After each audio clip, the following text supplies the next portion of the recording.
Bem, boa noite, igreja abençoada do nosso Deus. O pastor pediu para trazer uma palavra e eu queria que vocês abrissem a Bíblia de vocês para a gente esmiuçar um texto muito importante para nós como filhos de Deus e como igreja também. Mateus 22, 35 a 40. Mateus 22, os versículos de 35 e 40. Se eu pudesse intitular essa mensagem, eu colocaria uma pergunta. Eu realmente amo a Deus? Essa seria a mensagem, né? O título da mensagem. Mas vamos lá. Vamos ler lá, que está escrito em Mateus 22, versículos 35 a 40. Vamos juntos lá. Um deles, peritos na lei, o pôs à prova como esta pergunta: Mestre, qual é o maior mandamento da lei? Respondeu Jesus: ame o Senhor, o seu Deus, de todo o seu coração, de toda a sua alma e de todo o seu entendimento. Este é o primeiro e maior mandamento. E o segundo é semelhante a ele: ame a seu próximo como a si mesmo. A mesma passagem escrita por um outro evangelista, Lucas 10, 27. E o segundo é semelhante. O texto de Lucas 10, 27 diz assim: ele respondeu: ame o Senhor, o seu Deus, de todo o seu coração, de toda a sua alma, de todas as suas forças, e de todo o seu entendimento, e ame o seu próximo como a si mesmo. A diferença desse texto para o anterior é que aqui tem forças, né? Então, o que a gente vai falar hoje? O que nós vamos conversar essa noite, meus irmãos? Esmiuçando esse texto que nós acabamos de ler aqui, é falar sobre exatamente amor a Deus. Todos nós amamos a Deus, né? Se eu for perguntar aqui, quem é que ama a Deus aqui? Ninguém é maluco de não levantar a mão, né? Todos aqui amam a Deus. E de fato, nós amamos a Deus da nossa forma. Mas nós precisamos entender como é que Deus espera que nós o amemos, né? E o texto acima, ele mostra, entre outros contextos, né, uma pessoa, um mestre da lei, uma pessoa que era estudiosa da lei, e ele pergunta para o Senhor: qual é o maior dos mandamentos? Né? E se você for parar para pensar, toda e qualquer pessoa, seja ela intelectual, cientista, um estudioso, um ateu, todo ser humano tem uma pergunta: por que eu estou aqui nesse mundo? E a pergunta é: qual é o sentido da vida? E nós, como cristãos, nós como os filhos de Deus, nós que tememos a Deus, nós entendemos que há um Deus altíssimo a quem servimos, é um Deus poderoso, forte, né? Aquele que conhece, como o pastor falou aqui, ele conhece nossos corações. Nós que tememos a ele, nós também temos uma pergunta: como agradar o coração de Deus? E essa é uma pergunta saudável. Essa é uma boa pergunta que a gente deve se fazer todos os dias.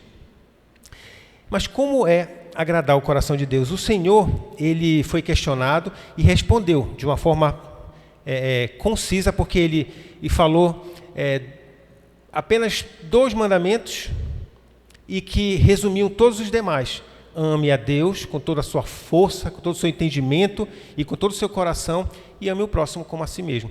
E nós vamos fazer exatamente isso. Nós vamos esmiuçar o que é esse amor a Deus. Como é que nós podemos amar a Deus? Cumprir com esse mandamento, né? O conceito de mandamento vem do verbo mandar, que é a mesma coisa que ordenar, que é a mesma coisa que comandar, né? Ou seja, é uma ordem. Deus coloca os seus mandamentos para que nós possamos ter o quê? Uma diretriz para cumprir uma ordem dele, né? Só que nada mais justo do que nós conhecermos o porquê que Deus considera tão importante nós amarmos a Ele. Por que será que Deus ele responde dessa forma? Você quer realmente ter sucesso na sua vida? Ame a mim. É uma pergunta que a gente pode fazer todos os dias. Como amar o Senhor? Então ele coloca 3 formas de amar o Senhor. Primeiramente, mente, força e coração. E a gente vai esmiuçar esses 3 aqui. A primeira, como amar a Deus com toda a nossa mente? Todos nós aqui, nós temos a consciência de que o Senhor nos ama, na verdade? Como foi colocado aqui, Ele nos ama e nos conhece e sabe melhor do que qualquer um de nós aquilo que a gente precisa. Certo? Até aí tudo tranquilo, né? Mas o que acontece, gente? Quando nós nos tornamos conscientes desse amor de Deus por nós, quando nós nos tornamos conscientes de que realmente Ele sabe o que é melhor para nós, nós automaticamente nós nos submetemos a Ele. Ninguém obedece ninguém que não respeite ou que não seja superior a ela. Então, se a gente ama a Deus e quer realmente obedecer a Deus, nós temos que entender que nós temos alguém que cuida de nós, que é superior a nós, que é o nosso Deus, e que Ele conhece nossos corações e espera a submissão de nossa parte. Quando nós nos submetemos ao Senhor, quando nós nos colocamos diante dEle como realmente pessoas que precisam da sabedoria, do controle, da exortação do nosso Deus, nós estamos dizendo: Senhor, eu te amo com a minha mente. Essa é a forma de dizer para o Senhor que você a ama quando você se submete ao senhorio de Deus na sua vida. O que o Senhor vai fazer depois dessa submissão, depois dessa sua prova de amor com a sua mente? O que Ele vai fazer? Ele vai, através do Espírito Santo de Deus, Ele vai te orientar a fazer aquilo que é importante para a sua vida. É isso que Deus faz. Ele nos orienta, conforme a nossa submissão, a fazer aquilo que realmente é importante para as nossas vidas. Nós passamos com uma situação interessante essa semana, em que o nosso primogênito, né, a gente ficou na dúvida se levava ele ou não para um acampamento espiritual, onde ele ia passar 4 dias longe da família, né? Aí nós ficamos um pouco na dúvida, será que nós levaríamos ele, deixaríamos ele lá, né, por conta de... Ele nunca passou tanto tempo fora, né? Só que nós entendemos que realmente seria melhor para ele. Nós entendemos que realmente ele iria se relacionar com outras pessoas, ele iria ter experiências novas lá, iria se divertir, né? E principalmente iria ter um relacionamento também com Deus lá naquele local. Né? Então foi muito bom realmente essa decisão, porque nós sabíamos que realmente ele ia passar por tudo isso. E assim nós decidimos, ele foi. Né? E qual foi a atitude dele? Ele, como um filho obediente, um filho submisso, um filho que entende realmente que os pais sabem o que é melhor para ele, foi, não falou nada, nem reclamou, né? Só pediu para que avisasse outras vezes com antecedência para que ele pudesse se preparar, né? Porque foi um baque para ele, né? Saber que ia ficar longe da família, mas ele obedeceu. E é assim com Deus. É assim quando realmente nós nos submetemos ao Senhor. Nós entendemos que Ele sabe da nossa vida, que Ele conhece o nosso coração, né? Ele sabe o que é melhor para nós e para os nossos filhos, e a gente se submete a Ele. A gente entende que realmente Ele sabe o que é melhor para nós e a gente obedece ao Senhor. Eu ouvi essa semana 2 testemunhos de que hoje são 2 pastores, né? Exatamente para falar sobre a questão do poder de Deus, da autoridade que o Senhor tem sobre todas as coisas, que Ele é o soberano, né? Não há outro Deus além dele. Eu ouvi 2 testemunhos de duas pessoas que trabalhavam diretamente para Satanás. Eles eram enviados do Satanás realmente para fazer a obra de Satanás. Foi fazer um trabalho em que ele foi orientado a pegar uma jovem virgem, levar numa canoa e sacrificar e Iemanjá, salvo engano, foi isso que ele falou. Essa moça, ela se acordou, e ele conta isso no testemunho dele, né? Que ela se acordou quando ele estava mais ou menos próximo já do local onde ele iria fazer o sacrifício dessa moça. Ele desacordou ela, né? Fez algo que desacordou ela, e quando ela se deu conta, se acordou, ela estava no barco, na canoa, e quando ele ia sacrificá-la, ela deu um grito: Senhor, me salva! E nesse momento parece que ele conta que ele viu uma grande luz que o cegou naquele momento. Ele ficou desnorteado, a moça fugiu, pulou da canoa e foi embora. Um outro foi fazer um sacrifício num cemitério. E nesse cemitério ele ia mexer com um túmulo, num túmulo numa pessoa morta. E ele conta que nesse momento, quando ele ia mexer no corpo dessa pessoa que estava morta, o demônio se materializou ao lado dele e disse assim, olha, não mexe nisso aí. Não mexe porque não pode. Aí ele ficou, mas por que não pode mexer? Não pode porque é lá de cima, não pode. É gente lá de cima, não pode. E aí esses dois ficaram com a mesma dúvida. Como é que é essa história?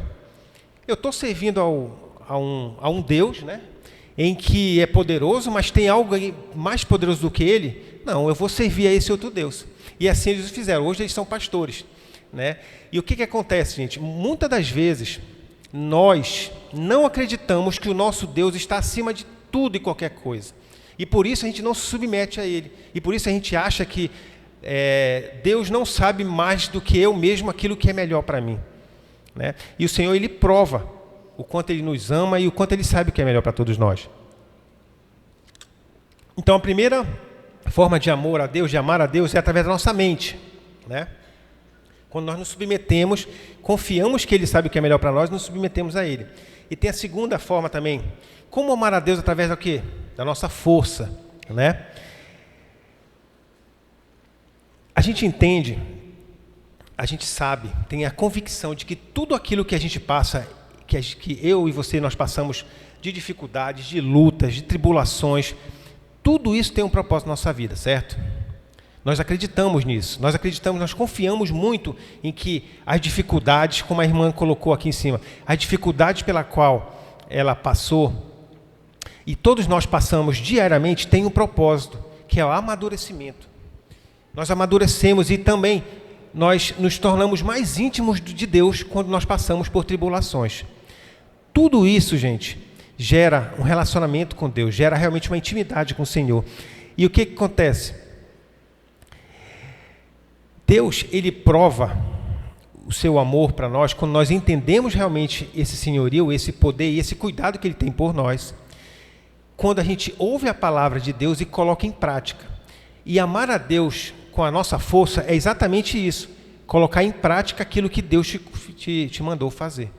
Colocar em prática aquilo que aonde o Senhor te colocou, seja na igreja, seja no teu local de trabalho, seja na escola, aonde quer que Deus tenha te colocado, Ele te colocou para você cumprir um propósito. E quando você cumpre esse propósito do Senhor, quando você realmente se esforça fisicamente para executar aquilo, você está amando o Deus Todo-Poderoso através das suas forças, né?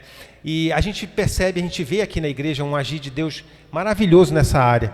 A gente vê pessoas aqui, líderes de célula, se esforçando para que toda semana tenha aquela célula, né? Que aquela célula aconteça e Deus, as pessoas ligam para os seus oicós, ligam para os seus líderes, ligam para os seus liderados, né? O pessoal da oração orando toda semana aqui por alguém, o pessoal do Ministério de Louvor, de infantil, a administração, os nossos pastores, todos eles se esforçam, além de orar bastante, eles se esforçam também fisicamente para estar aqui fazendo a obra de Deus. E esse esforço é exatamente a força com que você prova que você ama a Deus. Então, o que acontece? Nós entendemos que a gente precisa ter na mente o entendimento de que Deus é todo-poderoso, que sabe o que é melhor para nós obedecemos a Ele, nos esforçamos aí. Só que há um outro esforço também, há uma outra forma de adorar o Senhor, de dizer que eu amo o Senhor através da sua força. Sabe qual é? Essa é a mais dura e principal força que a gente precisa ter. É força para fugir das tentações. Força para fugir da aparência do mal. O que a Bíblia fala? Olha, resista ao diabo e ele fugirá de você. E o que nós fazemos quando nós resistimos ao inimigo? Quando nós não deixamos que a tentação se torne em um pecado, propriamente dito. A gente está dizendo, Senhor, eu me esforço para que eu não caia em tentação, para que isso não se torne um pecado na minha vida.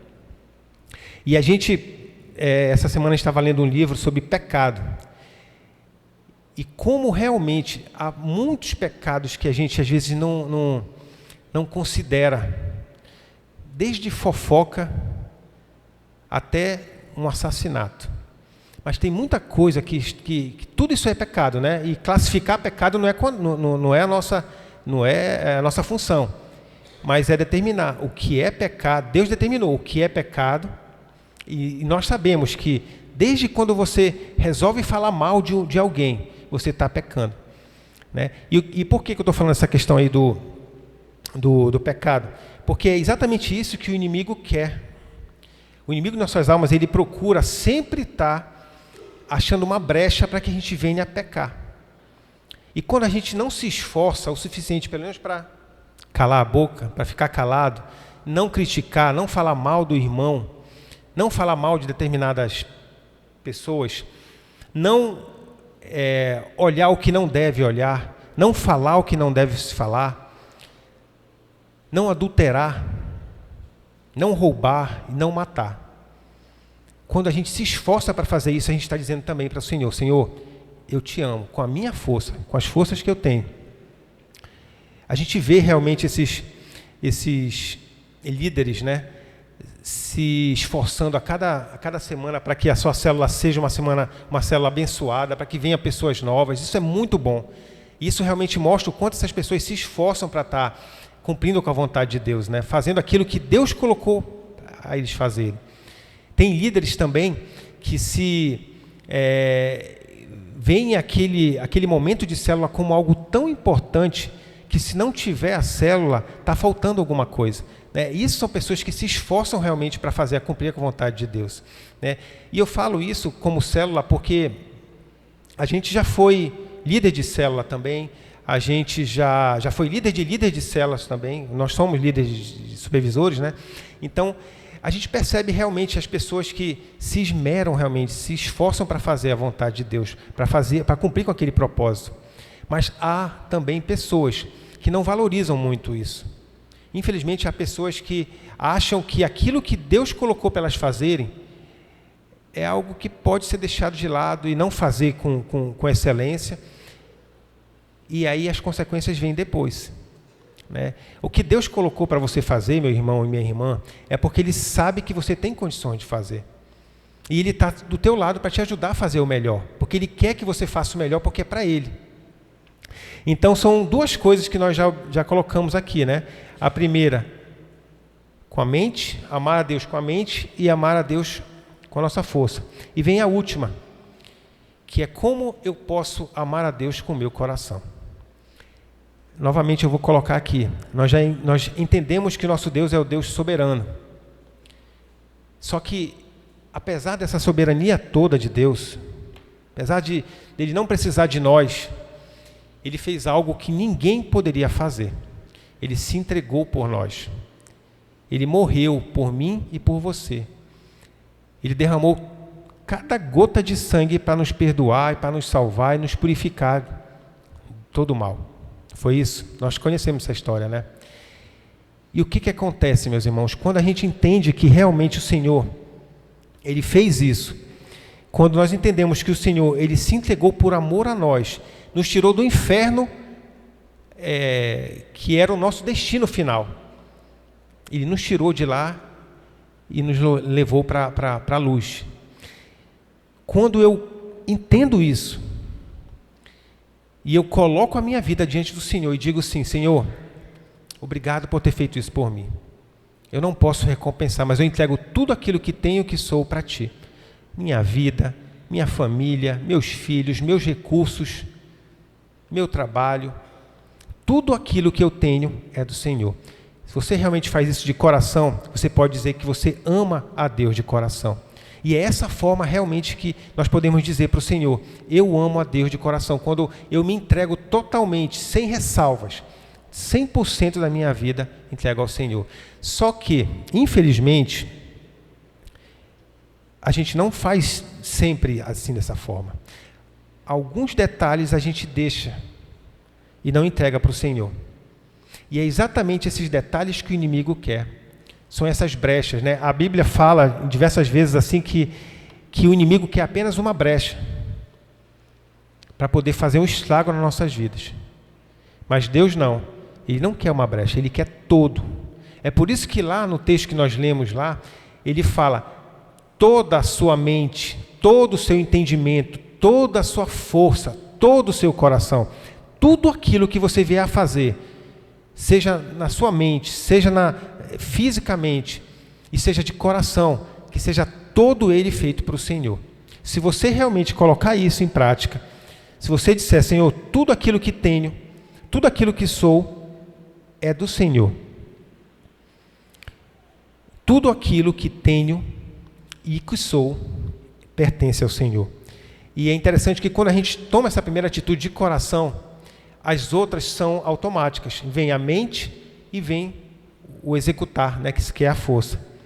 Eu passei 27 anos para poder tomar essa decisão, que é a decisão mais importante da vida de todo ser humano.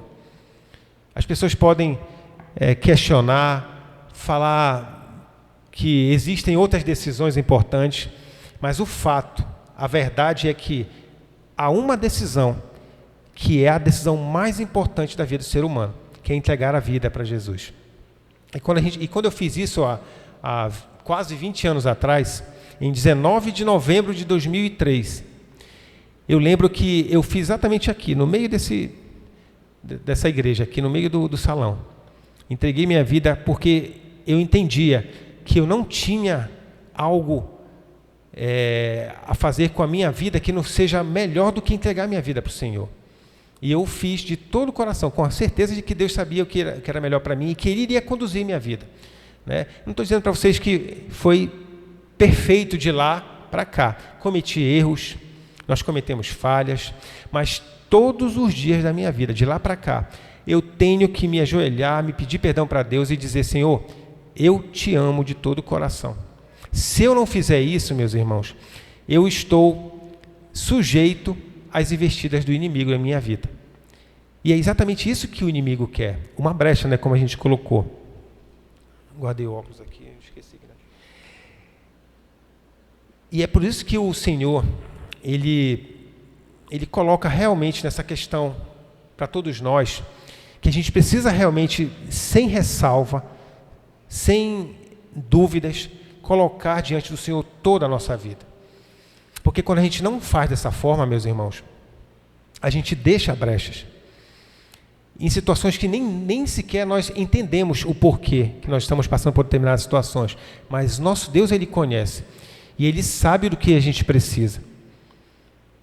E o que Ele precisa hoje é que nós possamos dizer para Ele, Senhor, eu te amo com toda a minha mente, com toda a minha força e com todo o meu coração.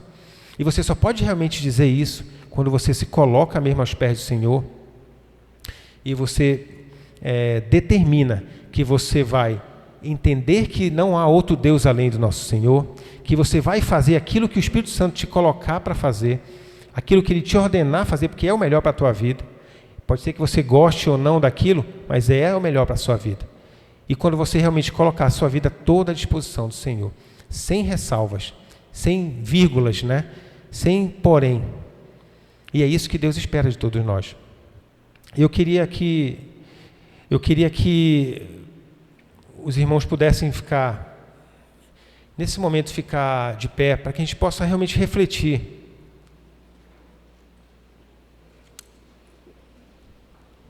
A gente possa realmente refletir sobre, será que nós realmente amamos a Deus? De todas essas formas que foi colocada aqui essa noite. Realmente nós amamos a Deus de toda a nossa mente, o entendimento.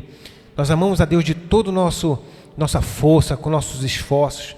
Nós amamos a Deus realmente de todo o nosso coração. Se a resposta for não, a notícia boa é que Deus nos dá uma oportunidade todos os dias para a gente recomeçar. Deus, Ele é maravilhoso, meus irmãos.